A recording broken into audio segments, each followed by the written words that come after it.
so for toe taps, one thing I used to work on and I could not get even close to my arm was the little toe taps. And I had to use the wall at first. So I would come to the wall and look the wrong way with my head here. So you're gonna wanna have the back of your head at the wall. And it's just to make sure you don't fall. So you actually don't have to put your head there at all. You can just have it there for support, mental support. All right, so you're gonna put more weight into your hands and start to lift on to the tops of the toes there. You can start to flex your foot and you'll bring it forward. So you might be stuck there, and that's fine. We'll just keep working to find that hamstring openness, and then one day you can bring it closer and start to find those taps here. And of course they're going to be lower at the start, so you'll probably be closer to the ground when you start to work those taps there. But you're finding that memory, belly and thigh together, lift of the hips, and starting to find the shoulders, that little stack there. All right, well, once you have that drill, you can start to add in some other tap type things as well. So one that I like to do is to have the hands just a little bit in front of you, and then you're gonna pick up the hips, pick up onto the toes, put the weight into the hands, and then try to tap and lower. So you're gonna try to do that slowly. Of course, you don't have to tap if you don't have that tap yet. So you're gonna lift, push the weight forward, find your fingers, try to tap, and then bring the feet down nice and slow. So just moving through the mat here, tap and lower. And then you can go the opposite way. It is a lot harder. So you're gonna bring the hands back down under the shoulders, shift the weight up, push into the floor, and try to find that connection, and then push it back. So hands come back, belly and thigh, squeeze and lift, and then tap and press the feet back. Whew. So those are a couple of little drills just to get you used to that tap. Another one is a lot more accessible. So you can just be in your downward facing dog.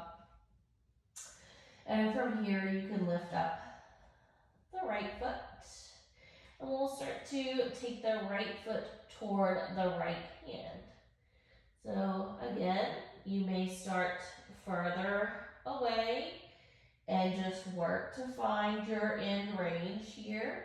Or you may be able to come and tap and then bring it back. Once the hand tap on the same side is easy enough, you can start to move it to the middle and then bring it back. And then the last is going to be to go over to the left. So you're still trying to maintain that shoulder evenness in the hips as well. All right. You can take your feet in a little bit closer as you're starting out so that you can find that space that you need. So pulling in, shift the shoulders, find the fingertips, take it a little deeper, up and back. So you can work these throughout your sequence that you're doing. It doesn't have to be as a drill. You can do it before you step forward for a crescent lunge, a warrior, whatever you're working on. Of course, you can also work on compression drills that are seated, some boats, where you can find that belly and thigh connection wherever that works for you. You can add on with movement, or you want to find that active hold, so not passive and recline, but where you can be in the work while you're there. You can also add those overhead sweeps, try to touch and pull it down, lift it up. So you're finding that hip movement here. I handy. Up. And you can add on, dragging it down as far as you can bring it. And then just holding there, you're finding that active hold into the legs. And you'll also want to be warmed up in your wrists, in your legs. So you can find those active stretches here. You can do whatever regular wrist and hamstring warm up that works for you. Also work on other presses to help you with these taps. So one press that can help is a tuck press. So you're going to bring the weight forward, lift onto the toes, and then just try to pull the heels into your seat as you're pressing into the ground. So that is going to be that same motion. And then you can work on your tuck handstand as well. Find that compression here. And then we'll bring it back to the ground. So you're going to find that nice slow movement back. So from here, you're going to find that action like you're going to tap, even though you're not. So we'll do a couple of those first. Press into the floor, just like you did at the wall, but now you have more confidence. You can find your grounding here. You're going to pick that leg up, pull the thigh bone into the hip, and then try to tap and return. So same thing here, just pick up, squeeze and press into the floor. You're going to turn on your core and then bring the leg forward and down. All right, take a little moment there, shake out the legs, round in. All right, we'll find that press, bring it in, shift the shoulders, think about that toe tap as you're going to lift up here.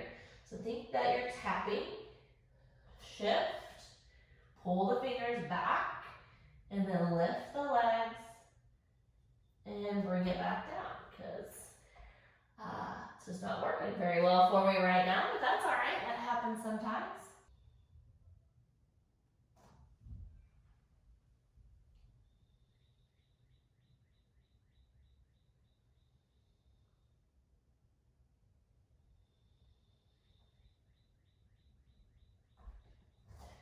You can work a half pike first, so that could be a little easier start. So you're going to start with a half tuck. We'll just bring the left leg in, squeeze the heel to your seat. You're going to have that higher lift of your hips here.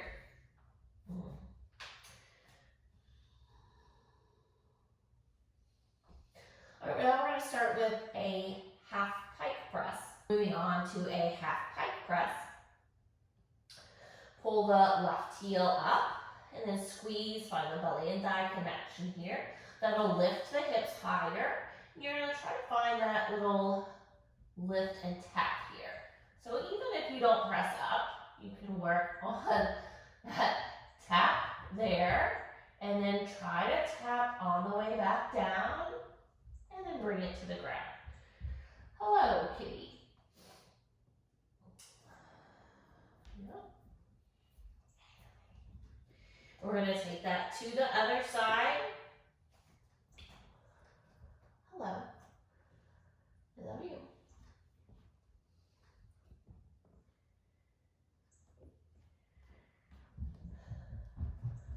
So pull the right heel up into your seat, squeeze, and then lift those hips high. Press into the floor, start to flex the foot to tap, and then bring it up. Keep hugging that right knee in, and then bring the left leg back down. Try to find that tap, and then lower down. So all of these other presses really work to help you find those taps. Other arm balances will help you with this as well. If you have Lolasana, you're going to use the core, that same activation there. If you have your crane pose, you're going to find that lift that helps you round and press away from the ground to get your belly to take you back up from the tap into your tuck position. Everybody is excited about being in here apparently today. Okay. So now we're gonna work on the action. So you're gonna think about your hips going up. You're gonna tilt in both directions. You're gonna tilt the pelvis to stack and go a little bit past the shoulders. And then you're gonna tilt the pelvis to bring the toes back down for your tap. So notice that bowl shifting in both directions.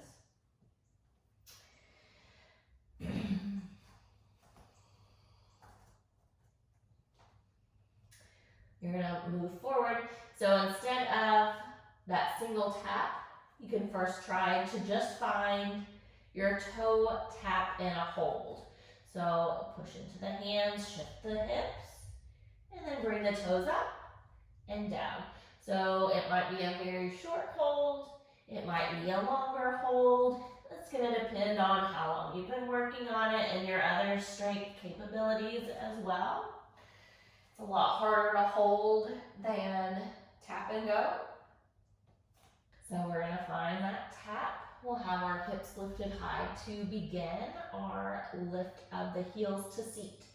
So move in, shift the shoulders, then start to flex the feet to tap, and then curl those heels up. And as you come down, you're gonna flex the feet, squeeze the legs, squeeze, squeeze, squeeze. When you tap, pull the heels back up, pull the pelvis back up. Belly and thighs connect, tap, squeeze and press away from the floor, and then bring it back down. Whew. Shake it out. So as you watch the video, you can take that part and go a little slower with it, or watch it a few times of how the hips go up and back to lift the legs. So you're really gonna squeeze the heels in to come back up. You have to activate the whole lower body to make that happen. If you are not active through the legs, then that's not gonna come back up. You have to find that scoop and connection from the core all the way down to your toes to find that little lift back up. Of course, you have to be active in the upper body to hold you onto your hands as well.